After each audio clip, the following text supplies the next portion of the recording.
नमस्कार दोस्तों, आप सभी का स्वागत है आप ही के अपने YouTube चैनल में। दोस्तों, ऐसा कहा जाता है कि भगवान श्री राम के परम भक्त राम भक्त हनुमान जिस पर भी प्रसन्न हो जाए, उस व्यक्ति के जीवन के सभी संकटों को वे स्वयं ही हर लेते हैं। इसीलिए इन्हें संकट मोचन भी कहा जाता है। जीवन में आने वाली कोई भी परेशानी हो, छोटी हो या बड़ी हो, आर्थिक समस्या हो या फिर पारिवारिक सुख हो, अगर आपके जीवन में ऐसी कोई भी समस्या ने घर कर लिया है, तो आपको आज हम मंगलवार या फिर हनुमान जी के लिए किए जाने वाले कुछ ऐसे उपाय बताएंगे जिन्हें आप करके अपने जीवन के सभी दुखों और संकटों से मुक्ति पा सकते हैं। ऐसा माना जाता है कि मंगलवार को किए जाने वाले उपाय सीधे भगवान हनुमान जी के पास जाते हैं और हनुमान जी के जो भी उपाय हैं वे मंगलवार को किए जाते हैं, लेकिन ऐसा सत्य नहीं है। हनुमान जी के लिए सभी दिन और वार एक समान होते हैं। इसीलिए उनके भक्त यदि सच्ची श्रद्धा से और मन से उनके लिए कोई उपाय करना चाहते हैं तो उनके लिए कोई जरूरी नहीं कि वह मंगलवार के दिन ही करें। वे चाहें तो किसी भी दिन व किसी भी समय हनुमान जी के लिए उपाय कर सकते हैं और अपनी मन में दबी हुई सभी इच्छाओं को और मनोकामनाओं को पूरा करने के लिए जो उपाय किया जाना चाहिए वे करके अपनी सभी इच्छाओं को और मनोकामनाओं को शीघ्र से शीघ्र पूर्ण कर सकते हैं। इसीलिए आज की इस वीडियो में हम आपको हनुमान जी के लिए और हनुमान जी के द्वारा किए जाने वाले कुछ ऐसे उपाय बताएंगे जिन्हें अगर आप कर लेते हैं तो आपके जीवन में दुख और दरिद्रता हमेशा के लिए चली जाएगी, सुख और ऐश्वर्य का हमेशा ही वास रहेगा। बाकी अगर आप चाहें तो इन उपायों को आप मंगलवार के दिन अपनी श्रद्धा अनुसार भी कर सकते हैं। देखिए, हनुमान जी की पूजा करने के बहुत से तरीके हैं। कहा जाता है कि हनुमान जी की पूजा करने से आपके जीवन में आने वाली सभी समस्याओं को तो अंत करते ही हैं, सभी आपको जीवन में आ रही सभी समस्याओं से, बाधाओं से मुक्ति दिलाकर आपको उनसे बाहर कर देते हैं। हनुमान जी को सबसे ज्यादा पसंद है नारियल, लौंग, सुपारी, पान, बूंदी के लड्डू। तो क्यों ना इन चीजों का इस्तेमाल करके हम कुछ ऐसे उपाय करें जिससे कि हमारी मनोकामना पूर्ण हो जाए। तो आइए जानते हैं आज की इस वीडियो में कि आपको कौन सी चीज का किस प्रकार से इस्तेमाल करना है ताकि आपकी सभी मनोकामनाएं पूर्ण हो जाएं। बस आपसे अनुरोध है कि आप इस वीडियो को अंत तक देखें और कमेंट बॉक्स में जय बजरंगबली एक बार अवश्य लिखें। अगर वीडियो पसंद आए तो इसे लाइक करें और शेयर करें। अगर अभी तक आपने हमारे इस चैनल को सब्सक्राइब नहीं किया है तो आप पहले से सब्सक्राइब कर लें, क्योंकि हम हर रोज लाते रहते हैं ऐसे ही जबरदस्त वीडियोस जिनसे आप अपने जीवन को सुखमय बना सकते हैं और जी सकते हैं एक सुखमय जीवन। तो अब हम बात करते हैं हनुमान जी के उपाय करने के लिए आपको कौन सी चीजों का इस्तेमाल करना है और किस प्रकार से इस्तेमाल करना है। दोस्तों, जैसा कि हमने आपको बताया कि हनुमान जी को प्रिय है लौंग, इलायची और सुपारी, तो क्यों ना हम भगवान हनुमान जी के लिए उनके प्रिय इन सब चीज से मिलाकर के एक पान का बीड़ा बनाएं और उन्हें अर्पित करें ताकि आपकी सभी मनोकामनाएं पूर्ण हो सके। अब देखिए दोस्तों, जैसा कि आपको हम बता चुके हैं, आप चाहें तो इन उपायों को मंगलवार के दिन कर सकते हैं और वैसे तो आप इन उपायों को किसी भी दिन कर सकते हैं। जिस समय आपको अपने जीवन को बदलने का ख्याल आया है, इस समय आया है, आप ये उपाय सुन रहे हैं, तो आप इस उपाय को अभी भी कर सकते हैं, आज कर सकते हैं, कल भी कर सकते हैं, मंगलवार के दिन कर सकते हैं या रविवार के दिन भी कर सकते हैं, क्योंकि सभी देवी देवता अपने भक्तों पर समान कृपा बरसाते हैं जब भी वे उनसे प्रसन्न हो जाते हैं।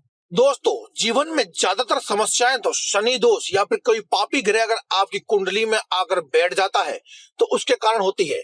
इसलिए आप क्या करें, आप एक पान का बीड़ा बनाएं जिसमें लौंग, इलायची रखें और साथ ही सुपारी के ऊपर लाल रंग का धागा लपेटकर यानी कि कलावे को लपेट करके आप एक पान का बीड़ा बनाकर हनुमान जी को अर्पित करें। इससे आपके जीवन के सभी शनि दोष चले जाएंगे। और साथ ही हनुमान जी को बीड़ा अर्पित करने के बाद वहीं बैठ करके हनुमान जी के सामने आप एक बार हनुमान चालीसा का जाप अवश्य करें। दोस्तों, हनुमान जी के उपाय केवल शनि दोषों से मुक्ति नहीं दिलाते हैं बल्कि आपकी आर्थिक समस्याओं में भी आपको बहुत लाभ दिलाते हैं। अगर आपको लगता है कि आपके जीवन में आर्थिक समस्याएं हैं, धन संबंधी परेशानियां हैं, तो आप हनुमान जी के उपाय कर सकते हैं। क्या उपाय करें बताते हैं अभी आपको।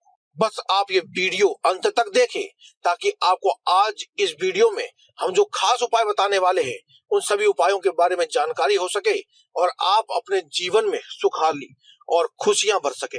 दोस्तों, कहते हैं कि बीड़ा उठाना यानी कि किसी भी मुश्किल भरे, जोखिम भरे या फिर जिम्मेदारी भरे कार्य का बीड़ा उठाना हो, चाहे वह घर में धन संबंधी समस्याओं को दूर करने वाली समस्या हो या कार्य हो, या इसका बीड़ा उठाना हो, या फिर कोई भी आपका महत्वपूर्ण कार्य जो पूरा नहीं हो रहा है, जिसका आपने बीड़ा उठाया है कि आप वह कार्य करके ही मानेंगे, इस कभी कार्य को पूरा करना चाहते हैं, तो आप क्या करें, एक नियम बना लें कि आप हफ्ते में किसी भी एक दिन, चाहे वह दिन मंगलवार हो या कोई भी अन्य दिन हो, उस दिन आप हनुमान जी की विधिवत पूजा करने के बाद एक पान का बीड़ा उन्हें अवश्य चढ़ाएंगे। दोस्तों देखो, बीड़े का बदला बीड़ा ही होता है। जिस प्रकार से आपने अपनी जिंदगी में बीड़ा उठाया है कि आप सफलता प्राप्त करेंगे ही करेंगे, उसी प्रकार से आप हनुमान जी को भी बीड़ा चढ़ाएं, पान का बीड़ा चढ़ाएं, जिससे कि आप अपने जीवन के जो भी बीड़ा उठाया है, जो जिम्मेदारी उठाई है, उसे आप पूरा कर सकें। लेकिन एक बात का आप विशेष ध्यान रखें कि जो आप पान का बीड़ा बनाने वाले हैं, इसमें आप चूना, जर्दा इत्यादि चीजें न डलवाएं। आप एक सादा सा मीठा पान बनवाएं और हनुमान जी के लिए इलायची, लौंग और कलावा बांधकर सुपारी रखी हुई बीड़े को अर्पित करें। दोस्तों, हनुमान जी को नारियल भी अति प्रिय होता है, इसीलिए आप हनुमान जी की पूजा करने के लिए आप नारियल का इस्तेमाल भी कर सकते हैं। अगर आपको लगता है कि आपके कार्य क्षेत्र को, यानी कि जहां आप काम करते हैं, जो भी आप काम करते हैं, उसे कुछ बनवा दिया है या ऊपरी आदि कार्य करवा दिया है, तंत्र मंत्र आदि क्रियाएं आपके ऊपर करवा दी जा चुकी हैं, तो आप क्या करें, आप एक नारियल लें और एक सुपारी लें, इनके ऊपर आप स्वास्तिक से, चंदन से एक स्वास्तिक बना दें, या फिर लाल रंग की रोली से आप एक स्वास्तिक बना दें और इसे एक लाल रंग के कपड़े में बांध करके उसके ऊपर आप मोली से धागा लपेट दें, 7 बार लपेट दें। उसके बाद आप इसे ले जाकर किसी भी हनुमान मंदिर में हनुमान जी के चरणों से लगा करके एक बार हनुमान चालीसा का पाठ करें और साथ में उसके अंदर थोड़ी सी सरसों भी रख दें, पीली सरसों जैसे कहते हैं, उसे भी रख दें और आप फिर अपने घर वापस आ जाएं। घर आने के बाद आप अपने घर के मुख्य दरवाजे पर इसे रख दीजिए। आपके कोई भी तंत्र मंत्र जो भी क्रिया कराया हुआ है वह मुक्त हो जाएगा, नष्ट हो जाएगा खुद ही। कोई भी तंत्र मंत्र, ऊपरी बाधा, प्रेत आदि आपको कभी भी जिंदगी में परेशान नहीं कर पाएगा, क्योंकि दोस्तों हनुमान जी को ऊपरी बाधाओं का सबसे बड़ा दुश्मन माना जाता है। जहां भी ऊपरी बाधाएं होती हैं उसकी नली तोड़ देते हैं हनुमान जी, इसीलिए संकट मोचन भी कहा जाता है। अब आपको बताते हैं लौंग का और एक काली मिर्च का उपाय। जी हाँ दोस्तों, लौंग और काली मिर्च का उपाय। आप क्या करिए कि अगर आप अपने जीवन में हर एक क्षेत्र में कामयाब होना चाहते हैं, यानी कि आप ऐसा चाहते हैं कि आप अपने मन में कोई भी मनोकामना सोचें और वह हनुमान जी के द्वारा आपकी पूरी हो जाए, तो इसके लिए आप क्या करिए कि आप आटे के 7 दीपक बनवा लीजिए और 7 दीपक बनवा लेने के बाद आप उसके अंदर चाहे तेल भरिए, चाहे आप देसी घी भरिए। उसके बाद आप उनमें से किसी भी एक दीपक में आप 2 लौंग डाल दीजिए। लौंग दोस्तों आपको फूल वाली लेनी है। पूजा में जब भी आप लौंग का इस्तेमाल करेंगे, चाहे आपको कोई बताए या ना बताए, आपको हमेशा ही फूल वाली लौंग का ही इस्तेमाल करना है। आप फूल वाली लौंग ले लीजिए और एक दीपक में डाल दीजिए। उसके बाद आप इन्हें अपने घर के मुख्य मुख्य स्थानों पर रख दीजिए। लेकिन जो लौंग वाला जो दीपक है, जिस दीपक में आपने लौंग डाली है, उसे आप अपने घर के मंदिर में रख दीजिए। जी हाँ दोस्तों, घर के मंदिर में रख करके आप प्रज्वलित कर दीजिए और हनुमान चालीसा का पाठ अवश्य करें। इस वक्त ध्यान रखें कि आपने जिस दीपक में लौंग डाली है, यानी जिस दीपक को आप अपने मंदिर में रखने वाले हैं, उसे सबसे अंत में अपने घर के मंदिर में रखेंगे। सभी दीपकों को रखते जाएं, जलाते जाएं और अंत में आप घर के मंदिर में उस दीपक को रखें।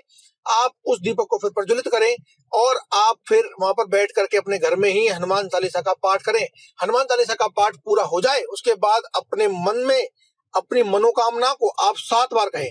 देखिए 7 दीपक जलाए हैं ना, तो 7 बार ही आप अपनी मनोकामना कहेंगे। 7 बार मनोकामना कह दीजिए और फिर आप इस बात का नियम बना लें और आप इसे लगातार 11 बार करें। यानी कि जिस भी वार को आपने इसे किया है, यानी मंगलवार को अगर आपने किया है, तो आप लगातार 11 मंगलवार तक यही उपाय करें और फिर देखिए आप चमत्कार किस प्रकार से होता है। इसकी जगह पर अगर आप काली मिर्च डाल देते हैं, यानी लौंग डालने की जगह उस दीपक में आप काली मिर्च डाल देते हैं। काली मिर्च के भी आपको 7 दाने ही डालने हैं दोस्तों। 7 दाने डाल देने के बाद एक ही दीपक में 7 दाने डाल देने हैं, या फिर चाहे तो एक एक दाना एक एक दीपक में भी डाल सकते हैं। और आप अगर 7 दाने डाल देते हैं तो आपके 9 के 9 ग्रह, चाहे कोई पापी ग्रह है, अशुभ ग्रह है या फिर कोई अशुभ फल प्रदान कर रहा है, अगर वो ऐसा कोई ग्रह है तो आपका वो खुद ब खुद शांत हो जाएगा और आपको हमेशा ही अच्छे फल देगा।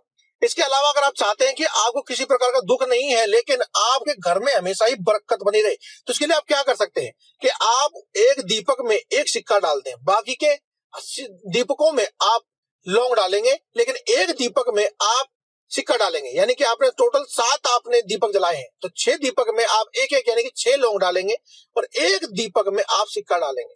यही क्रिया आपको लगातार 11 बार करनी है। यानी मंगलवार के दिन से शुरू कर रहे हैं तो आप 11 मंगलवार करेंगे, संडे के दिन यानी रविवार के दिन से कर रहे हैं तो आप 11 रविवार करेंगे। यह आप नियम बना लें और उस सिक्के को आप हर बार उसी सिक्के को डालेंगे और जो लौंग बच जाएगी उस लौंग को आप पीस करके अपने घर के मुख्य दरवाजे पर फेंक दें।